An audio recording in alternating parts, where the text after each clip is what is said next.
listening to the GM Shuffle with Michael Lombardi, presented by DraftKings and VSiN. Here is Femi Abebefe.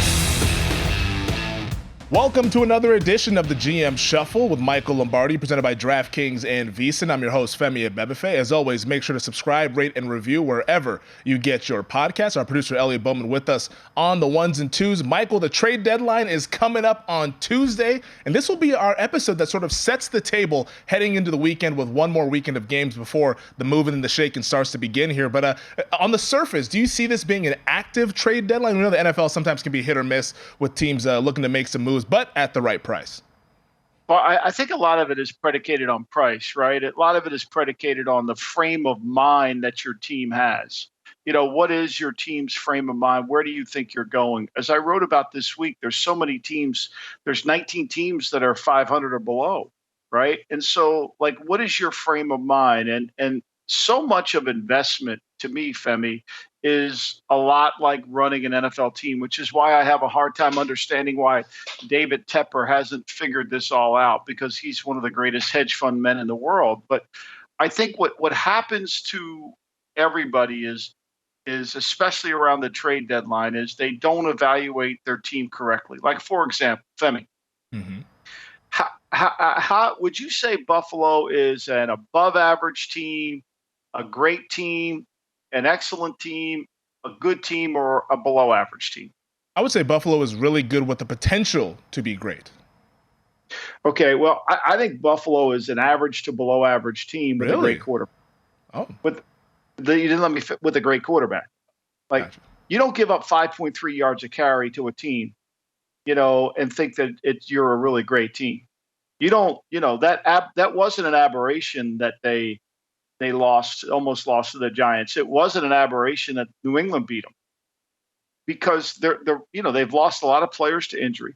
So what I think, my point of bringing this up is they're a good team because they have an elite player playing quarterback. Mm-hmm. If you took him off their team, what do you think their record would be? Yeah, that's a different story there. It's probably a 500 kind of ball club, you'd think. 500. Peyton Manning was 10-6, got his neck injured. The next year, with the same staff, the same team, everything, they went 2-14. 500? No, not 500. No chance. So where I'm going with this thing is, what I think people make the biggest mistake of, and why it should relate to the trade deadline is, and trust me, I've been here, I've made the mistake. Like, it's only through years of reading about the investments and about decision making that I've kind of come to this conclusion, where is, to me, if you made Warren Buffett the president of the Raiders, let's say, he would say, okay, we've paid a lot of money for a middle of the road quarterback.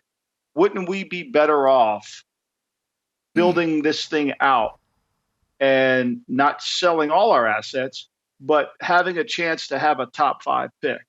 I mean, what people forget about, and I'm not defending the Raiders this year at all, I'm not, is Kyle Shanahan is 9 games over 500 as a head coach. His first 2 seasons, he won 10 games. But where the difference between Kyle and Jed York and Prague is, they basically took that Buffett approach that, here's what we're going to do over a long extended period. We're not going to overpay.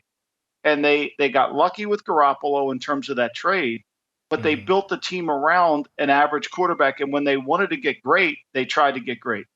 And so the worst place you could be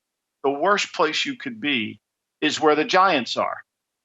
It's where the Vikings have been. It's where these teams that have no chance, it's where the Browns are headed. It's when you overpay for that one player and you're still not good enough. Mm-hmm. And so now your team, you don't look like you're in the bottom pack, but you're clearly not going to get to the top. So to me, what I think, and the hard part is, the really challenging part is, you got all these outside forces killing you. So you settle for mediocrity. You don't settle for something great.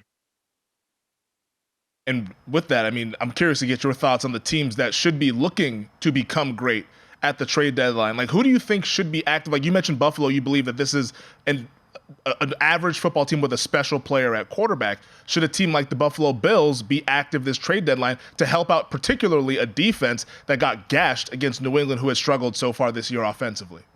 Yeah, I mean, my answer to that is, I think to me, Buffalo has to play a certain way. They have to play from in front. They can't. The reason they give up 5.3 yards per carry is because they're always in a nickel defense, and because they've been picking so low in the draft, they probably would be better off to trade some assets for a proven player because they're not going to get as good a player. Mm-hmm. I mean, but when you break, like, okay, let me ask you this question. I don't think the Raiders are a very talented team. They have a great receiver. They have a great defensive end, but they don't have a great quarterback. So the Raiders and they have a left tackle. Well, Buffalo has a left tackle in Dawkins. Do you think the rest of their line's great? I don't. Mm-hmm. I mean, if Josh Allen wasn't going to get sacked, if he wasn't so hard to tackle, he'd have been sacked 8 times last week. They've got a great receiver in Diggs. They probably have a better number 2 than anybody else has. Their running backs aren't as good as Josh Jacobs, and their offensive line is just probably about the same, give or take, right? Defensively, they have the Ed Oliver. Von Miller's not the same player he once was, coming back off the injury. So, in their secondary, clearly Buffalo's better than they are, but Buffalo plays from the lead. But the difference between the two teams is not that great. The difference is the quarterback's great. And so what I'm saying is, if I were Denver or if I was in Las Vegas, I would be saying, look, let's try to get this thing fixed the right way, like Kyle did, like the 49ers did. Let's lay this thing out as opposed to being short-sighted. And the fact that other people agree or disagree with the team, that doesn't prove us right or wrong, right? It only proves us right or wrong if we're headed in the right direction. And I think that's really where the biggest problem is with this trade out. Look, as I wrote about, Femi, you don't have to worry about tanking, right? You don't have to worry about tanking because if you don't have a quarterback, you're going to tank, right? Yeah. I mean, you can't say, well, the Raiders should tank. Well, I mean, if they have to play Hoyer or O'Connell again, they don't need to worry about tanking. They're not going to win. It's going to be hard. And if they win, it'll be fortunate. Denver, they're playing Russell. Are they worried about tank? They're not tanking. They're trying to win, but their defense is bad. It's gotten better. But so my point here is, I think there's a better way. I think if you took a Buffett approach to building a team, don't overpay for good. Don't do what everybody else is doing. And stay away from, give yourself options as you move forward. I mean, remember this: when Buffett when the .com business went into play back in the early 2000s or late 1990s, mm-hmm. everybody said Buffett was too old. He didn't know what he was doing because he didn't partake in the .com craze. Called him old school. All of a sudden, the bubble burst. He was a genius again. So my point is I think, to me, it's really, unless you have your owner on board with you to do this, you got a better chance of winning than if you keep trying to Band-Aid it together. Well, that leads me then to the Tennessee Titans, who we saw earlier this week trade former All-Pro safety Kevin Byard to the Philadelphia Eagles. And this is a Titans team that has been struggling, and talking about Band-Aids, now their quarterback Ryan Tannehill, he's going to be out for the foreseeable future. Likely going to be Will Levis starting at quarterback this weekend. They said that maybe Malik Willis could play, but I would be surprised if he plays as well in the game. I think we're going to see Levis on the way, all the way here in this game coming up against the Falcons. But for Tennessee, do you like what they did here and just saying, all right, we're not going to be a team that can compete this year with what we have. Let's go ahead and start trying to rebuild this thing for the future by trading away one of their better players in Kevin Byard? I mean, the only way they're going to get good is they have to get one of those great players. They've got to get one, or they got to do what Philly did, is make one. I mean, when Philly turned the card in for Hurts, they didn't think he was a great player. They thought he had potential. I mean, sometimes it happens. I mean, when the Patriots drafted Brady in the 6th round, I didn't think he was going to be an elite player. It does. I mean, you need to get that. I mean, if Tennessee had Josh Allen, how good would they be? How good would they be? Yeah. I know people are going to say there's no way, Buffalo is really no. Buffalo is I'm talking about the quarterback. I'm going to remind everybody, the quarterback is a great deodorant for what's wrong with your team. Right? Mm-hmm. He hides a great quarterback. Now, an average quarterback can't hide all those sins. An elite one can.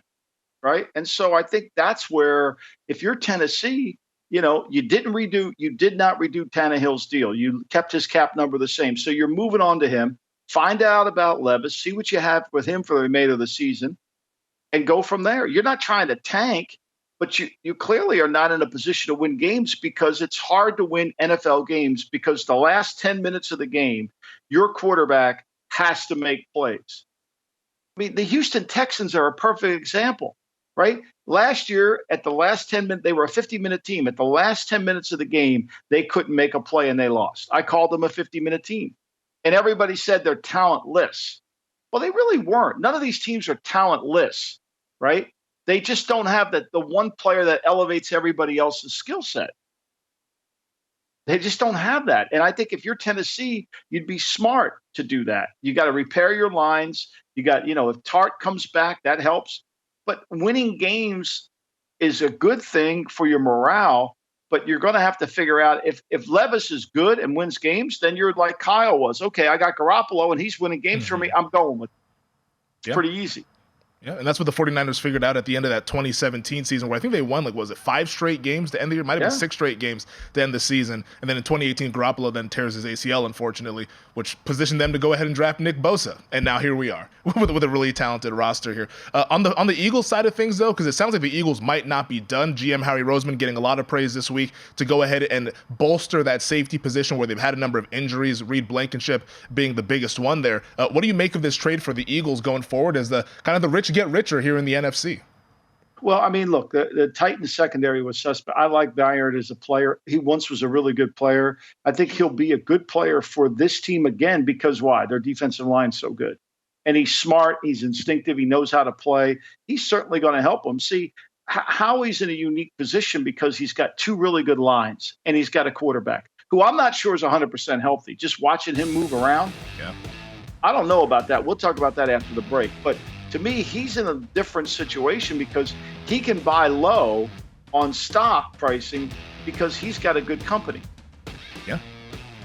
It's definitely playing from a position of advantage there are the Philadelphia Eagles and Howie Roseman, and they made sure to go ahead and bolster up that secondary. We'll talk more Eagles, and we'll talk about some other teams that could be potential sellers, and of course, the buyers at Tuesday's trade deadline. This is the GM Show.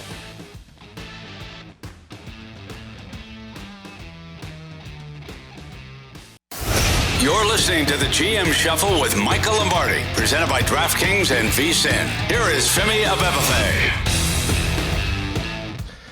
As we were heading to break, Michael, you mentioned something about Jalen Hurts and the Philadelphia Eagles, who recently acquired Kevin Byard from the Tennessee Titans here. Are you bullish on Philly going forward? I mean, how could you not be acquiring another really good safety? But their quarterback seems to be a little bit compromised with the knee issue that he says is no big deal. But when you watch the tape and you watch the games there, it looks like he's a little bit compromised.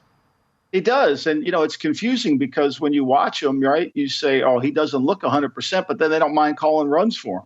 So like, well, if you think he's hurt, like, why would you call a run for him? I mean, like Brock Purdy on that quarterback sneak, he gets a concussion. You wonder why he didn't play as well. I don't know.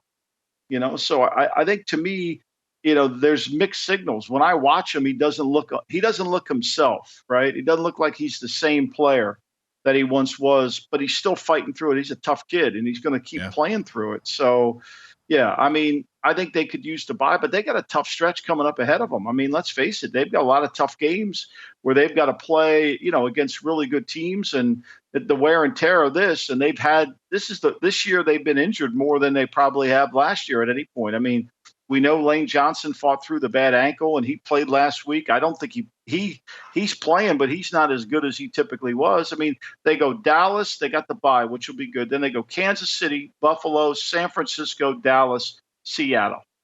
A pretty tough stretch. Yeah, that's a really tough stretch there. So you see why the Eagles are loading up here at the trade deadline. Howie Roseman apparently is not done, so we'll see what happens between now and Halloween Tuesday, 4 o'clock Eastern, 1 o'clock Pacific when the NFL trade deadline hits here. But let's go over some of these other sellers. And I actually made up a list here of potential sellers, just as you did as well when I was doing my homework on this yesterday. And in my list, I had the Patriots, Titans, Raiders, Broncos, Commanders, Panthers, and I also put on, because I think you can make an argument for this one just based on how things have been going this season, I put the Chargers on my list as some potential sellers here, just going with where this is headed with the LA Chargers. But what do you think of that list of potential sellers here at the trade deadline? Well, I think, look, a lot of it comes back to cash, right? So, the teams want to dump a contract. Do teams want to get rid of a guy and pick up an asset? I mean, at the end of the day, like the mob, the NFL's a business, right? Yeah. People think the mob's all television. It's a business, right? They run it. They have meetings. They do things. Their bottom lines are important. Same thing with the NFL. And the three teams that have spent the most cash this year are Cleveland, the Jets, and Houston. Now, why Houston has spent that much money, I don't know, because they're a young team with a quarterback, but they have spent a lot of money. And Buffalo and Dallas have spent a lot of money. But when you bring up New England is one of the lowest spending teams in the league. I mean, New England is really low in terms of what they've been able to spend. Only the Rams spend less than New England and the Packers because the Rams can't spend money because they're so tight to the cap. They've been spending money for so long they can't spend. Same thing with Tampa. Same thing with Green Bay. These teams, they get into these traps. They can't spend any money.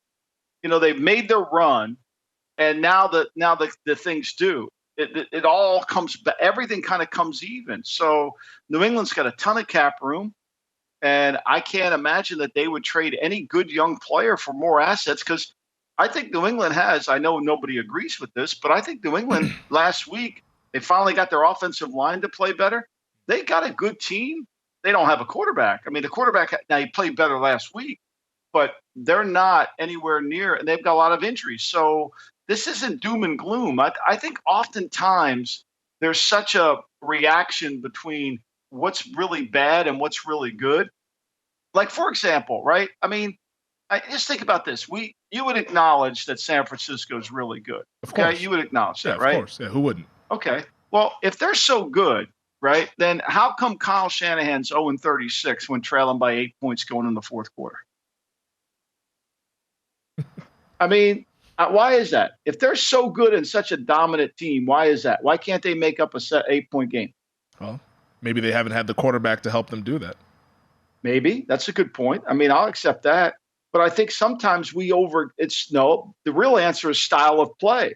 If they play their style, they're really good. If they don't play their style, they're not as good, right? Everybody says Brendan Staley, because he goes for it on fourth down, is a genius coach. He's tremendous. Have they gotten any better with Brendan Staley?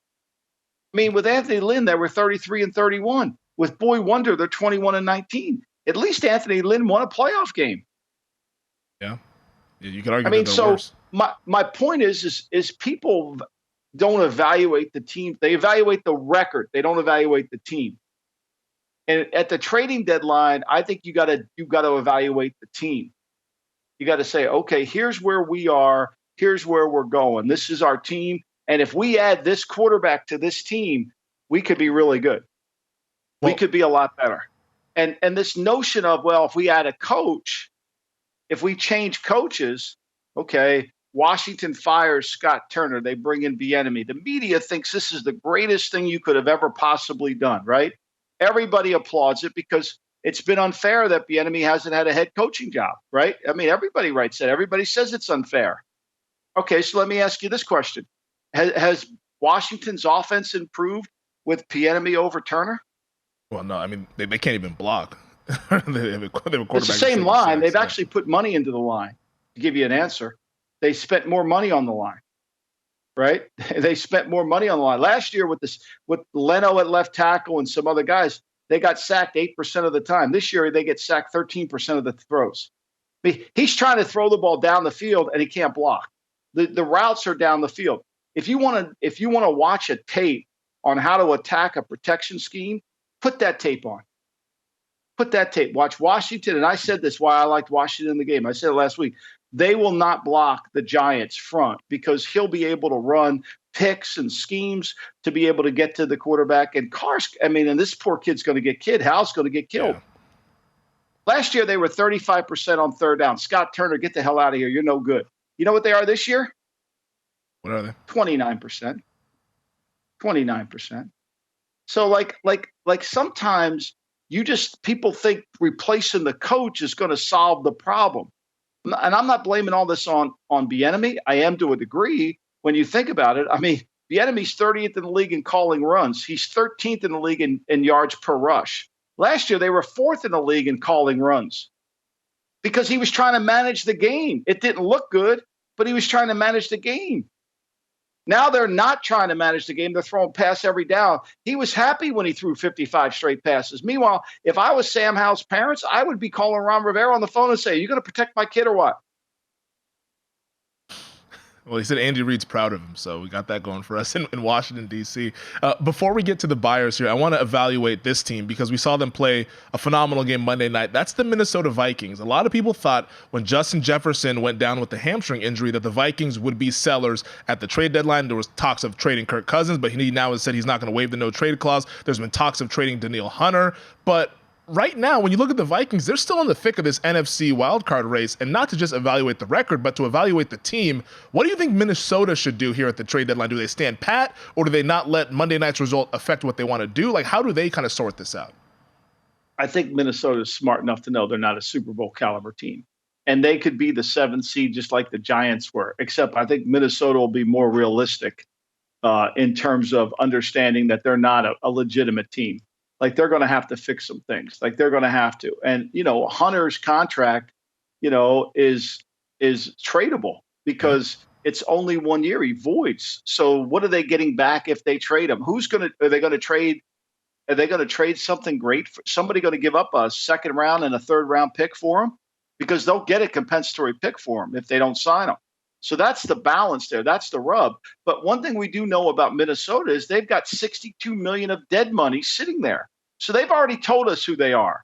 They want to rebuild. $42 million of dead money. They told us they want to rebuild. So we know who they are. Now, if somebody comes to them and says, "Hey, we'll give you a 2 and a 3 for Hunter," like Von Miller went from Denver to the Rams, okay, I'm sure they're going to say yeah. Yeah. I mean, it would require that because Bradley Chubb went for a freaking first-round pick, for God's sake. Like, Danielle Hunter has been a better player than him. He leads the league in sacks, by the way. Like, Danielle Hunter has been awesome so far this season, despite the record not being there for the opportunities. In terms of the buyers, Michael, here's the list that I put together of potential buyers. So we talked about Buffalo. They're on the list. I have Cincinnati on the list as a potential buyer. Jacksonville, I know they've been looking for pass rush. They haven't really been happy with Trayvon Walker and what he's been doing so far here, although he played well this past game there. Philadelphia, clearly, they already did buy it. They might buy some more. I have Dallas. I have Detroit. I have San Francisco. I have Seattle. And then one that is curious that, I don't think the team is very good, but they're in position to maybe win their division, and that's the Atlanta Falcons if they want to buy some more help here. What do you make of that list of potential buyers here at the deadline? Well, who's available? Like, who would you sign for Atlanta if you could get Danielle Hunter? Because Atlanta can't get pressure. Mm-hmm. Atlanta's a good defense, but what do you got to give up to get that? Jacksonville's the same thing, right? What you're saying, if you sign Hunter, you got to have cap room next year to get him. And can you re-sign him? And you're giving up assets. You're giving up assets for them to the future. It's like everybody says, who's going to be like Cincinnati? Mike Brown, he's not. I can't imagine Mike Brown's not making Mike Brown wants to get his team better, right? Mm-hmm. He wants to try to get his team better. The 49ers have a ton of cap room. They do. Would they trade for Danielle Hunter? If I were the 49ers, I would. Randy Gregory went in there and just all of a sudden was, you add more strength to that defensive front. I'd do that in a minute. Yeah. They got a ton of cap room, San Francisco. They could afford Danielle Hunter next year because, remember, they're playing Purdy on a 7th-round contract that they can't touch. So you might as well try to do it. What are you going to get at the bottom of the first round if you're San Francisco? Yeah, not somebody that's as good as Danielle Hunter in 2024, that's for sure. Right, so you trade for Danielle Hunter. If you're San Francisco, you give up your 1, you're giving up somewhere between 28 and 32. The Eagles don't have that kind of cap room. They got to do some maneuvering around to do that. I think to me, that's when it all starts to make sense. Would you do that? Yeah. I think to me, I'm a big believer in strength on strength. Add to the strength of your team. What about my crazy team, the Dallas Cowboys? They said that they're not going to make phone calls, but they're if I were Dallas, if I were Tennessee, I would dangle Henry in front of Dallas. Because if you trade for Derrick Henry, you've got to be committed to running the football, right? And Dallas wants to run the ball. And I think that would be interesting to Dallas. Not because they want to bench Pollard, but because he would be a nice contract. He would be a nice, zig to zag to Pollard. Little thunder and lightning in Dallas. Henry Pollard in the backfield. Derrick Henry is on my list of potential notable players who could be dealt at the deadline. We will get to the other ones. There's some juicy names, and we'll see if we can find a home for these guys on the other side. This is the GM Shuffle here on the DraftKings Network.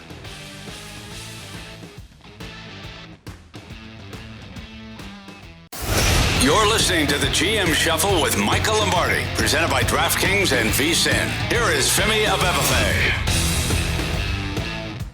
All right, we will get to the games at the end of the podcast here. Obviously, the marquee matchups on this Week 8 slate. But, Michael, we got to talk about some potential players who could be changing teams at the deadline. Last year, we saw Christian McCaffrey go from Carolina to San Francisco. Look what that's done for the 49ers offense and how many games that they've been able to win since acquiring him. We hinted at Derrick Henry as a potential guy because the Tennessee Titans indicating that they're looking to sell here at the deadline. But here are some other notable names. I have some other ones, but here are some notable ones that I think could get a jump out of some people and get people excited.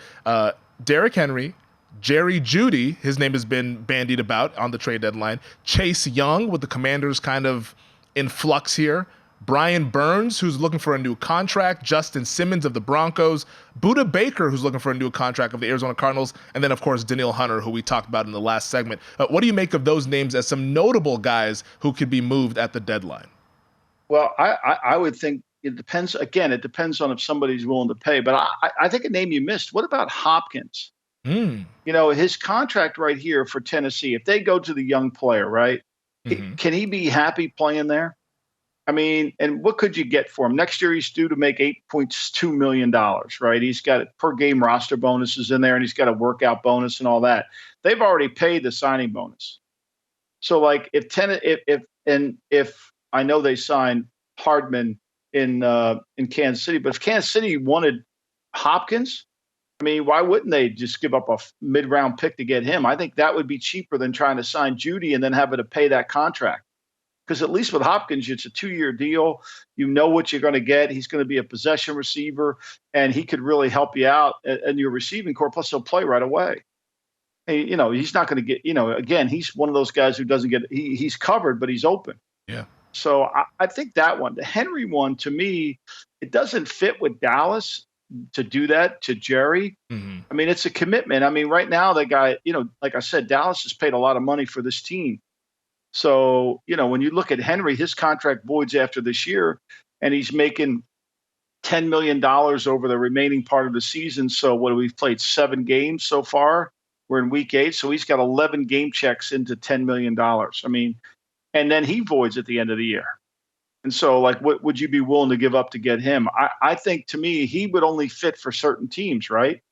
Yeah. Like, I can't imagine every team saying, okay, not that Henry's not a good player, but like, I could see if Seattle didn't have the 2 good backs they have, I could see Pete wanting to do that. But those 2 backs are really good, and they're young and they're cheap. So, I mean, the only team I could come up with for Henry was Dallas. What about you? Yeah, Henry's an interesting one. I mean, like, I feel like at running back, you can make a case for pretty much anyone just like that doesn't have a bell cow guy or like that. Like, I see why people are drawing the parallels to Derrick Henry. I do get concerned, though, at his age of trading and giving up assets for a guy like that who has a lot of wear and tear on the tires. Like, he's still a phenomenal player, and I guess you would have him in a reduced role, but he's 29 years old, heading into a free agent year. I don't know if I'd want to give up anything more than, like, a 5th-round pick, and I don't think Tennessee would accept that. Like, I think they would want a little bit more for Derrick Henry. How about Cleveland? You've already gone all in. You already lead the league in cash spent. I mean, and you've now Ford's hurt, Chubb's hurt. You're committed. You got no quarterback, right? I mean, let's be clear here, right? I mean, at some point, you know you're not going to win with P.J. Walker really on a consistent basis. You have a championship level defense, right? And so at some point, you know, you traded Joshua Dobbs away because you thought that Thompson Robinson was going to be the guy. But then he played one game and you're like, oh, wait a minute, he's a rookie. We can't play him. So with Hunt hurt, Ford hurt, Chubb hurt, I mean, you put Henry on this team, forget about Watson. The biggest comedy of all is people saying, is Watson playing this week or not? If you're in Seattle, you hope Watson plays. Honestly. You want him to play. Yeah. I mean, that's how bad it is. You want him to play. So, like, you know, this could be a salvation. Because here's what I do know about Cleveland. We talked about them earlier. about how they have no safety margin with Deshaun. Because remember now, Deshaun next year goes up to, he takes about 25% of the cap away. I think he has a $60 million cap charge next year. And just so we're on the record here, there's no getting out of it, right? So when I talk about a safety margin about a player like Deshaun, like for all the analytical stuff that they talk about in there, whatever you make a decision, and again, we've all made mistakes, is what's our margin of safety in this decision, right? So let's apply it to Watson. What happens if we're wrong on Watson? We're screwed. The answer is we're screwed. Yep. In terms of the evaluation. What happens if we're wrong on the character of Watson? We're screwed. There's two answers. What happens if we're slightly wrong? We're still screwed. Yep. What happens if he becomes content and is happy with the guaranteed contract? We're really screwed. What happens if he gets injured? We're really screwed.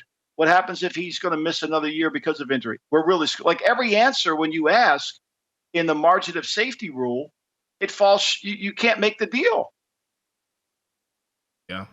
So the only chance they have to avoid this incredible disaster that they've walked down with this incredibly good defense that they have is they've got to figure out a way to make Thompson Robinson a good player. I mean, next year, Femi, $63 million is what Watson counts on the cap. The year after, $63 million.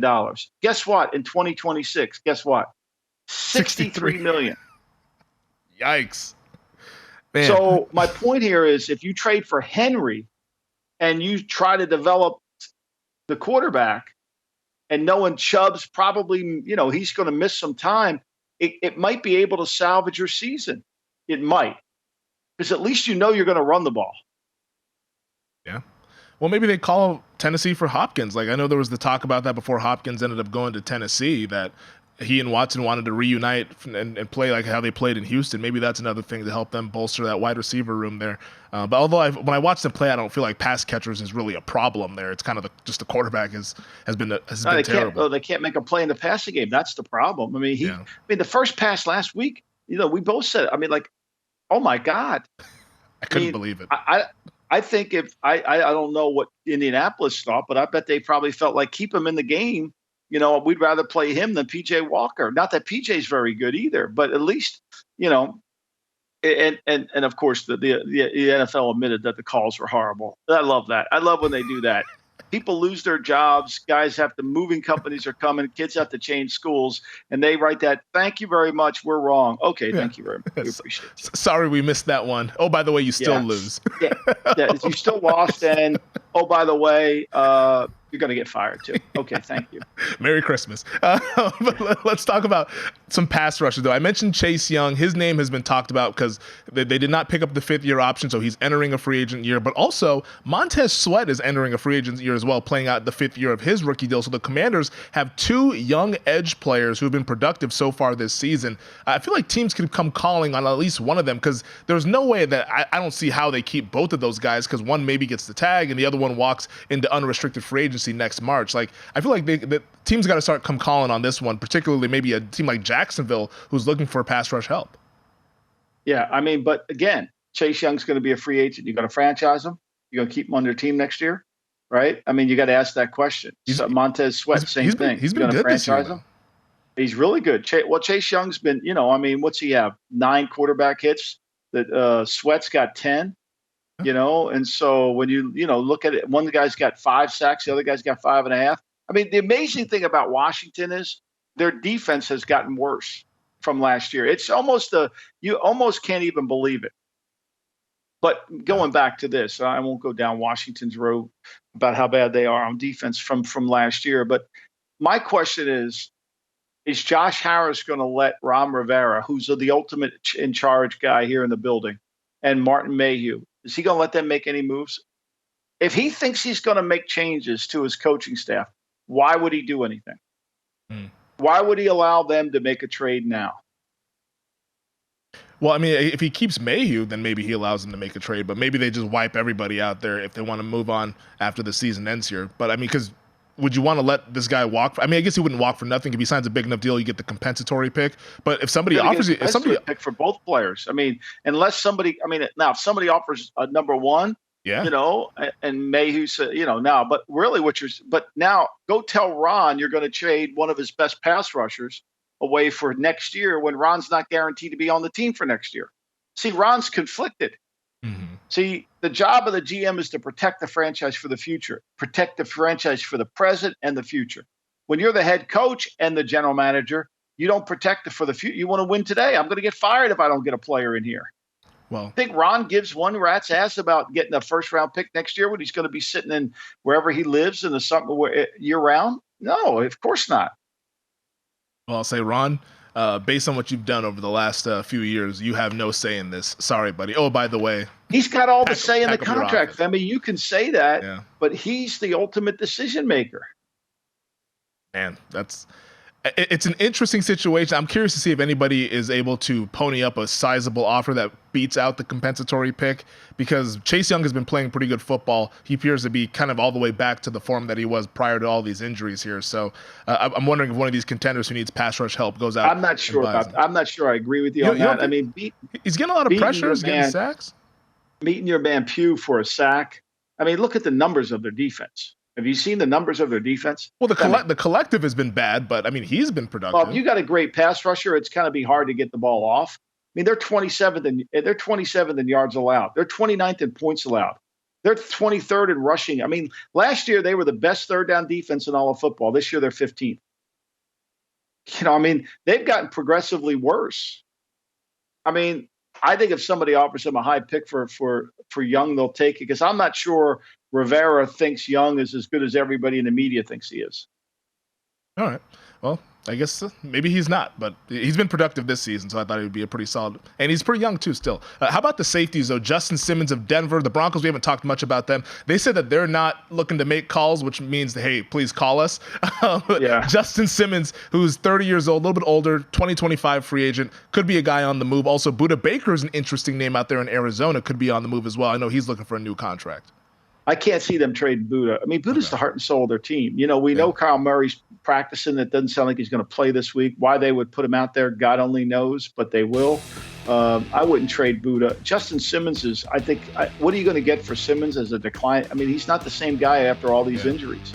Yeah. I think that's the hard part, is he's got name recognition, but he's not the same guy.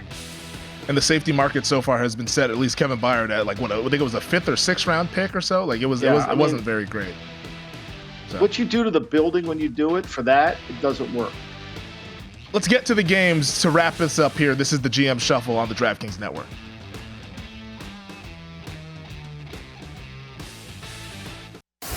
You're listening to the GM Shuffle with Michael Lombardi, presented by DraftKings and VSiN. Here is Femi Abebefe. All right, let's get to the Week 8 slate here in the National Football League. And we'll start Sunday afternoon in the Bay Area, which is a fun game here. I can't wait to watch this one. Bengals at the 49ers.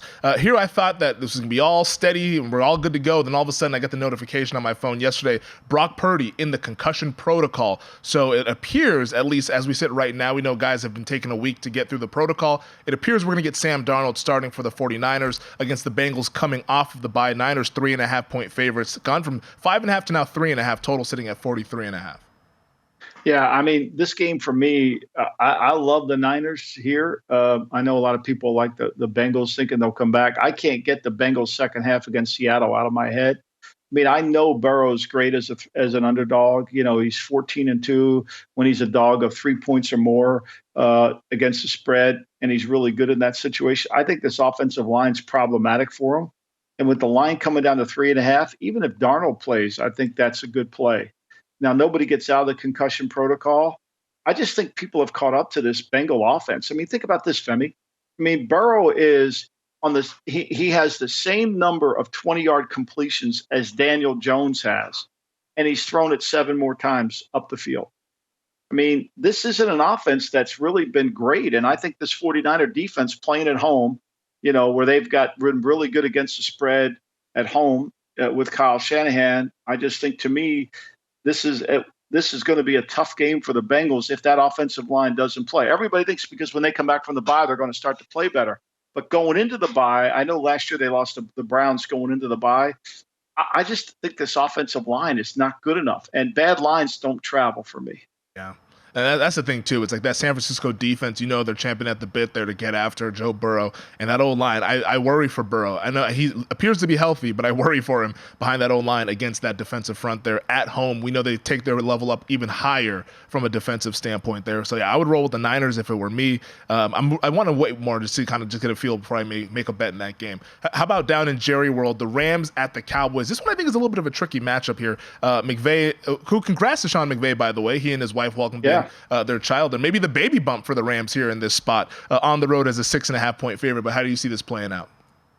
When you watch the second half against Pittsburgh, Pittsburgh defensive line kind of got after them, and they made it hard for Stafford. I mean, he got the crap beat out of him, and the left tackle couldn't block anybody. Jackson couldn't block anybody. It was really hard. And when Stafford's second half, since the start of last year, has been really bad against the second half spread. He's 3-12-1. In the last 5 years, he's 20-39-2 in the second half against the spread. I mean, he's slightly ahead of our man Baker Mayfield in that category. And when you look at McVay's teams tend to start fast, but they tend to fade later because why? The injury factor. I mean, I know the Rams are a wonderful story, but I think to me, they're kind of coming back to where we thought they were, and, McVay is an underdog. Okay. I think he's got he's whenever it's 6 points or more, he's 25-10 against the spread when you can spread up on, and stuff like that. But I just think to me, the Dallas offensive front and that defensive front are going to create some problems. I think the longer the game goes, it'll be a problem. And the Steelers started to run the ball effectively in the game. I think McVay will start the game off fast. I think he'll do a good job. But at some point, that's going to be a challenge. And the Cowboys have only allowed 38 points in the second half all year, and the Rams are not a good second half team.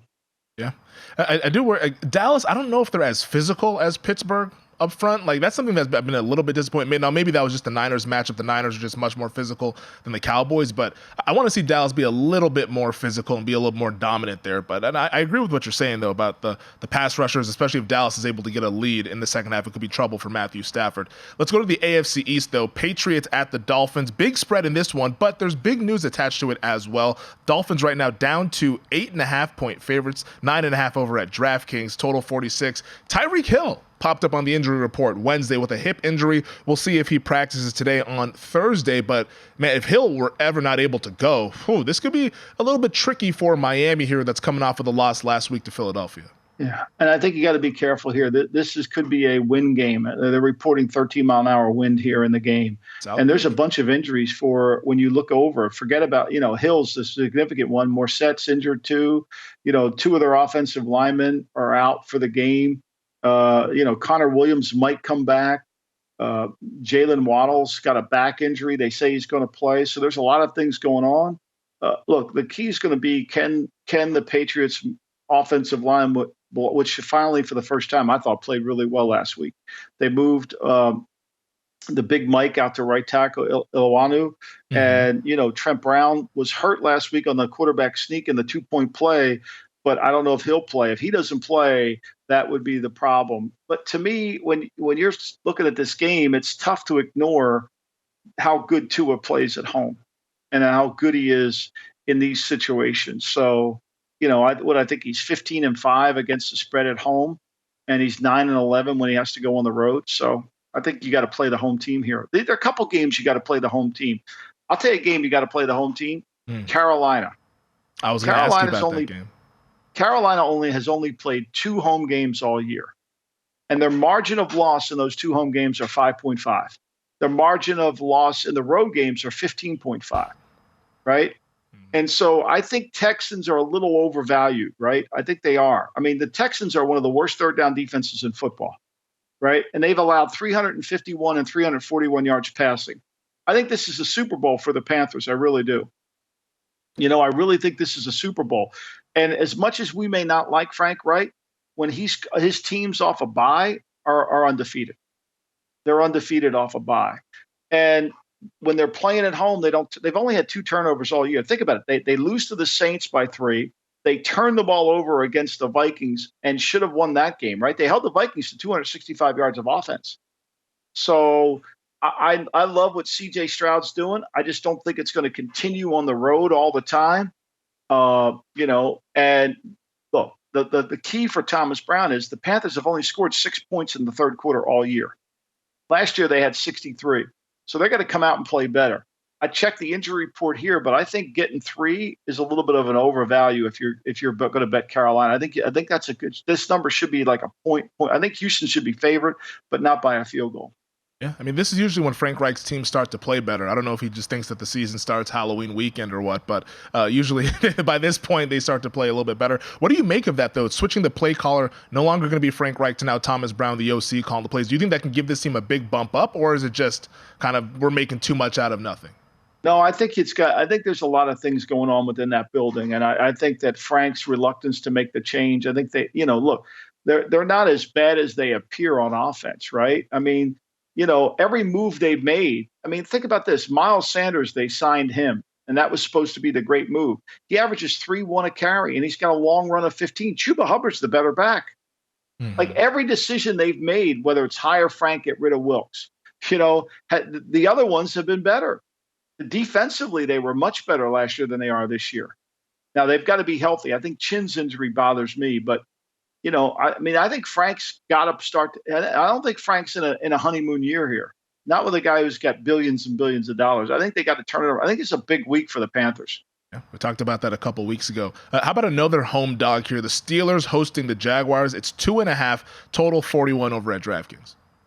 Look, do I have to read it to you? Mike Tomlin is a home dog. He's 16-10 straight up, 18-5-3, 78.3%. I mean, he's just too good as a home dog. And I think too much has been made about how bad they are on offense. I think Johnson last week in that second half, they actually looked like they moved the football effectively. And for the Jags to be successful, they got to run the ball. Can you run the ball on this team in their nickel? Can you match up? The one thing Pittsburgh has to do in this game is make it a third down game, because if it's a third down game, for as good as the Jags are 27th in third down offense. But the Steelers are going to have to throw the ball to win. The Jags can play the run really well, and they've got to be able to throw the ball to win. They are actually a team in the league that faces more passing attempts than anybody, because people realize they play a front that's hard to run the ball on. You're going to have to throw it to beat them. It's going to be a Kenny Pickett game. I mean, if you like Tomlin, you're counting on Pickett playing well. Big game there in the AFC as well, with the playoff implications attached to it. Let's get to a game that is probably not the sexiest on paper, but I think it's interesting. Falcons at the Titans. We're getting a 7th rookie quarterback starting, and it is week 8. Michael, Will Levis will join the batch of rookie QBs that we've had already this season. And Will Levis is getting 3 points against Desmond Ridder, total 35.5. Yeah, I mean, I was looking at something here. I think the Falcons, when they play against teams outside of the NFC, they're like not very good. I think they're 18-28-1 against non-AFC South divisions. So, I mean, and they're not a very good dog team. So, I think the Falcons, I think Ridder can throw the ball on this team. Can they block him? Tart back worries me. And, look, for Tennessee to win with Levis at quarterback, you're counting on Henry having a big day. You're counting on him making a few plays. I do think that he'll play both quarterbacks. I think he'll put Willis in there in short yardage in some situations where he can get the quarterback in a run pass. How about this for first halves for Ridder? 3 points, 9 points, 7 points, 10 points, 14 points, 3 points, 3 points, 0, 7, 10, and 10. I mean, they just don't start fast enough. That's the problem. And they get behind. And then they have bad third downs. And so, for them to cover in this game, they better play good in the first half. Last game that we get to here in the Pacific Northwest, the Browns are 4-point underdogs against the Seahawks. Once again, it'll be PJ Walker. I think it's a pass for me. It'd be Browns or nothing. I wouldn't lay it, but because you like that defense getting that many points, but I don't know if I want to go to the well with PJ Walker in Seattle. Look, that game, they covered against Arizona last week and turned the ball over. They really did. They turned it over. And so, but, Geno has not thrown the ball as accurately by the numbers. and he's turning the ball over more this year. This Browns defense played poorly. I just don't know how they generate points. I really don't. Yeah. It's going to be tough. It's going to be a lower scoring game, as you see from the total there. It opened 41.5, now down to 38. We will, of course, recap all of these games coming up on Monday's pod. A lot of games, no bye weeks this week. After we had 6 teams on bye last week, no bye week, so it's going to be maybe 8-game Femi on Sunday. Michael, I will talk to you on Monday's pod. Thank you to our producer, Elliot Bowman, with us on the ones and twos. Thank you to DraftKings. Thank you to VSiN. Thank you to all of you guys. Subscribe, rate, and review wherever you get your podcasts, and we will see you on Monday.